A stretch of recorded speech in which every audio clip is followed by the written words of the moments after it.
Stevens, News Director for Goldsboro Daily News, and have the privilege of being here today with first-year Rosewood head coach Josh Smith. Coach Smith, thanks so much for the time. Let's just dive right into the obvious. You've been a coach here at Rosewood off and on for quite a while under Coach Robert Britt with the football program. Walk us through that timeline of Coach Britt stepping away and you transitioning into being head coach. Well, back in 2014, Coach Britt kind of passed the reins on to me as offensive coordinator. And, at that time we were running the wing T, and we got to a point where we just didn't have those guys to run it. So we branched out and were able to, what we do now, but met with a guy in Florida. And, ever since that time, Coach Britt has kind of given me a kind of leeway or more responsibility each year. And then over the last 2 or 3 years, that responsibility has come more and more. I've been practice planning, and he's allowed me to be me. And then at the same time, he's taught me during that time about being a head coach. These are things you look at, these are not. And then last fall, he told me that this was going to be his last year, and at the end of the year he was going to step down. But we kept it quiet. One thing about Coach Britt is he's all about the kids, and he's loved this place for so many years, but he didn't want it to be a distraction. And so we didn't want it to be about him. He didn't want it to be about him. So come December, after we made our run to the Eastern Finals, he decided to meet with the team. It was on his term. And, just let him know that he was stepping down, not for anything other than it was just time. And he wanted to pass the reins on to me, and I couldn't be more excited. How would you describe the impact he's had on you off the field as a man, but also on the field as a football coach? He's a guy that I considered as a best friend. We were just talking a bit about our continuity here at Rosewood, and at Rosewood we just have something so special between all of our sports, and we lean on each other. And Coach Britt, in the 10 years that I've been here with him, and then the 1 year I was before I went to James Keenan, he's just shown what you need to do to not only be successful, but to love on the kids, and to show how much outside of football that you're there for them, to lead them when they get out of here, because there's only a small percentage of kids that get to go and play at the next level. So having that impact on them right now, and any time that I needed something or had a question, he was available. I mean, I could text him right now, I could call him right now, and if he was available, he'd come rushing. And so he's been a best friend. He's been somebody that I've looked up to, and he's kind of helped pave the way or helped groom me to where I am today. You have head coaching experience here at Rosewood with the baseball program, and you've been offensive coordinator for quite a while. Was being a head football coach, whether it was here or just in general, ever a dream for you? Yes, I graduated from here in 2000. All but 4 years of my life I've lived in Rosewood. My mom was a teacher here for 34 years. Coach Daniel Barrow, who I played for, is my role model. I mean, that's the reason why I wanted to get into coaching. And so at a young age, I knew that I wanted to be a coach, I wanted to be a teacher, and I wanted to be a head football coach at Rosewood. And so having the opportunity to be a baseball coach here is something that I loved and I cherished. And then walk away from here and go to James Keenan for 4 years, but to be able to come back, the passion and my love and my desire for this place is like no other. So this, to me, is my dream job. Since 2018, I don't know if you know these statistics, this program's 42-15, 19-2 against conference opponents. And by the way, you guys have made 2 trips to the state semifinals in the last 5 years. How do you get your staff and your players, a bunch of high school kids, to take tremendous pride in a lot of success you've had the last 5 years, but also understand and stay motivated that you guys are right on the doorstep of getting to that ultimate goal of playing for state championship? I just think it's just who we are here.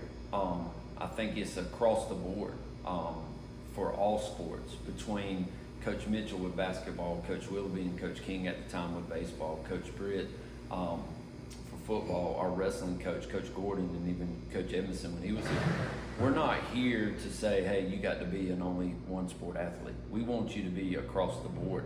So I think having success in every sport has helped pave the way for us. And the guys have bought in, and I think that's a lot to Coach Britt and his commitment to the program, and for bringing in guys like Coach Aaron Sanders. You know, he's going to start our 7th, maybe 8th year with us. I can't, but you know, you got, at the time, you had Coach Britt, head coach. You had Aaron Sanders, a former head coach.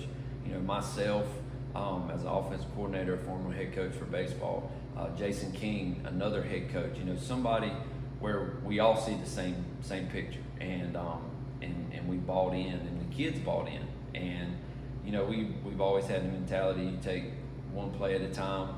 If something comes up, it's the next man mentality.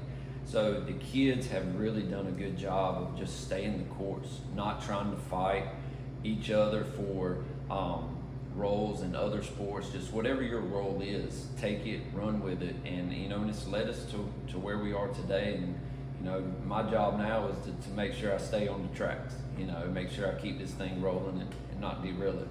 When you think about those 2 trips to the state semifinals, 2018, Pamlico County, you guys are a play away down there on the goal line, and last year at Tarboro against a program that's got a lot of experience in that situation. What can Rosewood as a program take away from those 2 opportunities to kind of better position you the next time you're in that situation to have a different result?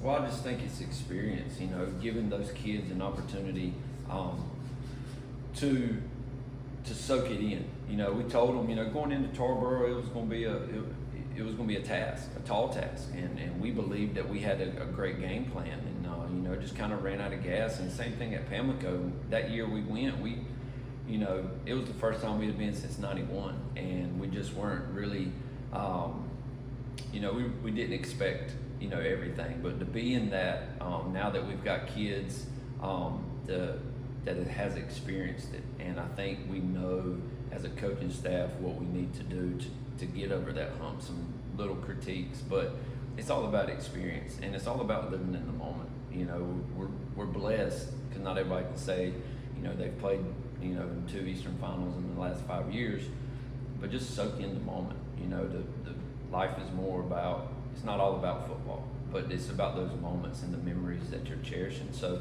I think soaking in the moment, understanding the preparation, understanding the hard work, the grind, and then just being able to capitalize when you have the opportunity. You mentioned Aaron Sanders. Not every head coach has the luxury of having a guy who's been a head coach in this county on their coaching staff. How would you describe what he's meant in his 7 or 8 years to this program, and how much do you anticipate this season as a head coach being able to lean on him because he does have that experience? I mean, he's been, I don't think, you know, accustomed to all of our guys that have been on staff. I think his addition just helped catapult us to something else over the last, you know, 5 years. And I am leaning on him, you know, just as much as I leaning on Bobby when I have a question. His experience just is comforting knowing that there's somebody right there by my side who has been through that and who's been through those experiences. His knowledge of the game is outstanding, and to be able to bounce ideas off of him, and for him to tell me things or ask me things, and we, like I told you, our closeness, we don't have, you know, ego. So if he says something, I'm not, you know, going to jump on it like, heck no, we're not doing it. You know, it's consideration, and Bob and Coach Britt has taught me that. You know, take those ideas. Ken Avent Jr., who I coached under at James Keenan, he used to tell me that, you know, he's the DJ, and we're all the callers calling in, and you take those requests, and now it's up to you whether or not, you know, which way you want to go. So I've kind of taken that, but Aaron, you know, Coach Sanders is just a huge asset for us at Rosewood, and we're so lucky to have him and what he brings to the table, and it's just it's a blessing. You've been the offensive play caller here for quite a while. Is that something that you anticipate continuing to do? And if so, how do you juggle that responsibility with all the things that come with being a head coach? I'm definitely going to continue it. I think it's just something right now, it's all I know, and I'm not sure I'm ready to let that go yet. As far as being able to juggle it, I really don't know yet, you know. But I think from just learning, I'm always a constant learner, and watching games, collegiate games, seeing head coaches who call games, or even talking to other head coaches across the state who do it. Leaning on them, asking questions. I think the biggest thing is you just can't get caught up in the moment. Coach Sanders and I were talking this week about me having that responsibility, and I feel comfortable if we're on the defense and I need to be looking at the iPad, going over things or trying to think. Like, I feel comfortable with Coach King and Coach Sanders taking control of the defense during that time, and then maybe me coming in to manage. So I think we're going to go through some growing pains, and I think it's going to be fine. But as far as knowing exactly, I don't know, because I've never done it, and so I just think you just going, like I told you before, just cherish the moment and just keep moving forward. Let's fast forward to about a little less than a month from now, August 18th, Hardy-Touton Stadium, CBA Cup, and everything that rivalry means to their community and to yours. As your kids are getting ready to take the field around 7 o'clock for your first game as a head coach, when that game's about to kick off, what do you anticipate will be going through your mind there in those final moments? Probably a lot, to be honest with you. I don't know. I think about there, and I haven't gotten there completely yet. But I do know that it's going to be a special moment for me. I've had a lot of my college teammates reach out and ask me when the game is. I know they're coming down, and my mom's going to get to come, which is, I'm about to get emotional, but she just had surgery last week for she was diagnosed with cancer, came back. So she's going to be able to be there. My dad, who is a referee, he's going to, I told him that was one of the requests. He had to tell Mr. Jim Rouse that he had to take that day off. So, it's a dream come true. And to be able to be in that moment against a county rival who I played against, and who I understand and who I have great relationships with their coaches, I just think it's going to be an awesome moment. Win or lose, the fact is it's about putting our guys in situations to be successful. And it's not about me. It'll be about me for just a brief second until I can, we get that kickoff. But it's just going to be, emotions are going to be high, and, we put in a lot of work, and just hoping that what we've done up until that point will give us a chance at the end to be successful. Coach Smith, thanks for your time. Yes, Best sir. of luck this season. He's Josh Smith, Rosewood first-year head football coach. For more stories like this, follow Goldsboro Daily News on Facebook, and for the latest happening in Wayne County, make sure you stay connected to GoldsboroDailyNews.com. For Goldsboro Daily News, I'm Andrew Stevens.